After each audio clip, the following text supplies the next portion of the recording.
আসসালামু আলাইকুম ওরহমতুল্লাহি ওবারাকাতু। আজকে আমাদের আলোচনার টপিক হলো wrong used as different parts of speech. যে রং ওয়ার্ডটা বাক্যে কি কি পার্টস অফ স্পিচ হিসেবে ইউজ হতে পারে, এইটাই হচ্ছে আজকে আমাদের আলোচনার টপিক। এই ধরনের প্রশ্নগুলো ভার্সিটি অ্যাডমিশন টেস্ট এবং মেডিকেল অ্যাডমিশন টেস্টে অনেক বেশি পরিমাণে আসে।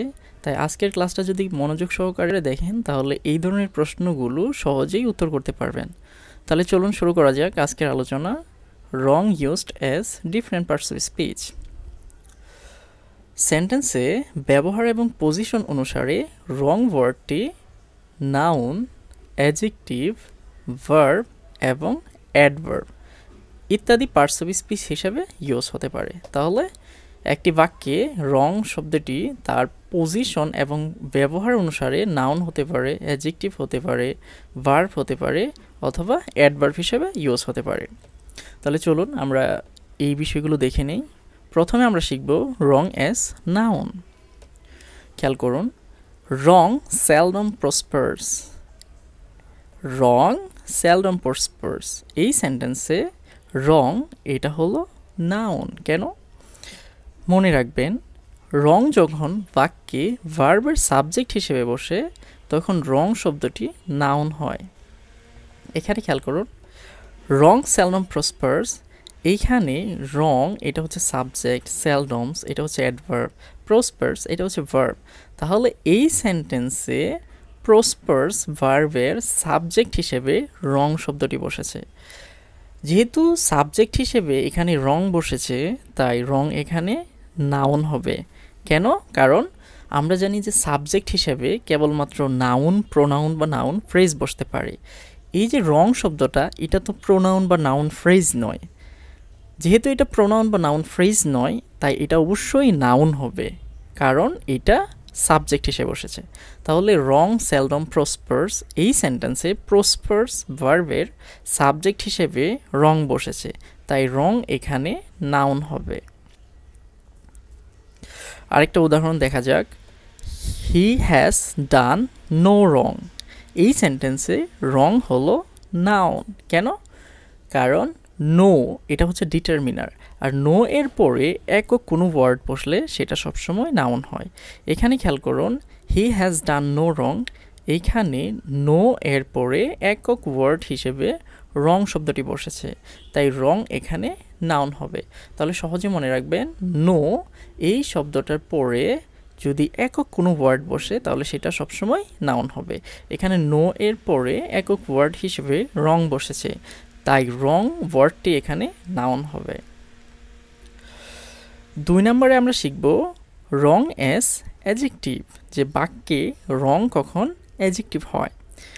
You have taken the wrong road, এইখানে রং হলো অ্যাডজেক্টিভ।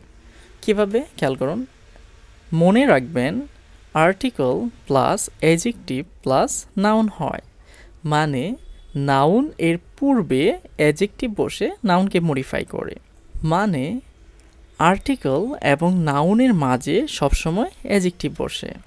এখানে খেয়াল করুন, you have taken the wrong road, এখানে দ্য এটা হলো আর্টিকল এবং রোড এটা হচ্ছে নাউন। তাহলে এখানে দ্য আর্টিকল এবং রোড নাউন এর মাঝে রং বসেছে, তাই রং এখানে অ্যাডজেক্টিভ হবে। আবার এইভাবে মনে রাখবেন যে নাউনের পূর্বে যখন কোনো একটা ওয়ার্ড বসে তাহলে সেটা সবসময় কি হবে? সেটা সবসময় অ্যাডজেক্টিভ হবে। এখানে খেয়াল করুন, রোড এই নাউনটার পূর্বে রং ওয়ার্ডটি বসেছে, তাই রং এখানে অ্যাডজেক্টিভ হয়ে যাবে। তাহলে you have taken the wrong road এর অর্থ হলো যে তুমি ভুল রাস্তা বেছে নিয়েছ। 3 নম্বরে আমরা শিখব রং অ্যাজ অ্যাডভার্ব, যে বাক্যে রং কখন অ্যাডভার্ব হয়। ইউ অফেন স্পেলড ওয়ার্ডস রং, এই সেন্টেন্সে রং হলো অ্যাডভার্ব। কিভাবে? খেয়াল করুন, মনে রাখবেন ভার্ব এর অবজেক্টের পরে রং বসে ইনকারেক্টলি অর্থে ইউজ হলে রং অ্যাডভার্ব হয়। তাহলে খেয়াল করুন, আবার কি বলা হয়েছে যে ভার্বের অবজেক্টের পরে রং ওয়ার্ডটি বসে যদি ইনকারেক্টলি এর মতো অর্থ দেয় তখন রং ওয়ার্ডটি অ্যাডভার্ব হয়। অথবা ভার্বের অবজেক্টের পরে রং বসলে রং অ্যাডভার্ব হয়। তাহলে ইউ অফেন স্পেলড ওয়ার্ডস রং, এই সেন্টেন্সে স্পেলড এইটা হচ্ছে ভার্ব, ওয়ার্ডস এটা হচ্ছে অবজেক্ট, স্পেলড ভার্বের অবজেক্ট হচ্ছে ওয়ার্ডস, আর অবজেক্ট ওয়ার্ডস এর পরে রং বসেছে, তাই রং এখানে অ্যাডভার্ব হবে। কারণ আমরা পূর্বেই পড়েছি যে ভার্বের অবজেক্টের পরে কোনো ওয়ার্ড বসলে সেটা অবশ্যই অ্যাডভার্ব হবে।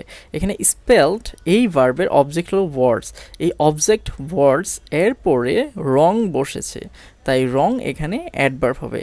আবার you often spelled words wrong, এখানে রং মানে হচ্ছে ইনকারেক্টলি বা রংলি। তাহলে you often spelled words wrongly, যে তুমি প্রায়ই ওয়ার্ডগুলো ভুলভাবে বা ইনকারেক্টভাবে বা ইনকারেক্টলি উচ্চারণ করো। তাহলে এখানে এই যে রং শব্দটি এইটা এখানে ইনকারেক্টলি অর্থে ইউজ হয়েছে, তাই রং এখানে অ্যাডভার্ব হবে। 4 নম্বরে আমরা শিখব রং অ্যাজ ভার্ব, যে রং কখন ভার্ব হিসেবে বাক্যে ইউজ হয়। ইউ রং মি বাই সাসপিসিয়ন, এখানে রং হলো ভার্ব। কিভাবে মনে রাখবেন, বাক্যে সাবজেক্টের পরে রং বসলে রং ভার্ব হবে। তাহলে আমরা জানি যে বাক্যে বা সেন্টেন্সে সাবজেক্টের পরে কি বসে, সাবজেক্টের পরে অবশ্যই একটা ভার্ব বসাতে হয়। এই সেন্টেন্সে ইউ রং মি বাই সাসপিসিয়ন, এখানে ইউ হলো সাবজেক্ট, সাবজেক্ট ইউ এর পরে রং ওয়ার্ডটি বসেছে। যেহেতু এটা সাবজেক্ট ইউ এর পরে বসেছে, তাই রং এখানে ভার্ব হবে, কারণ সাবজেক্টের পরে অবশ্যই আমাদের কি বসাতে হবে, একটা ভার্ব বসাতে হবে। যেহেতু এখানে ইউ সাবজেক্টের পরে রং ওয়ার্ডটি বসেছে, তাই রং এখানে ভার্ব হবে। ইউ রং মি বাই সাসপিসিয়ন, যে সন্দেহের বসে তুমি আমাকে দোষারোপ করছো, সন্দেহের বসে তুমি আমাকে দোষারোপ করছো। রং যখন ভার্ব হয় তখন এর অর্থ হয় দোষারোপ করা। তাহলে ইউ রং মি বাই সাসপিসিয়ন, যে শুধু সন্দেহের বসে তুমি আমাকে দোষারোপ করছো। তাহলে এই ছিল আজকের আলোচনা। তাহলে আমরা কি শিখলাম?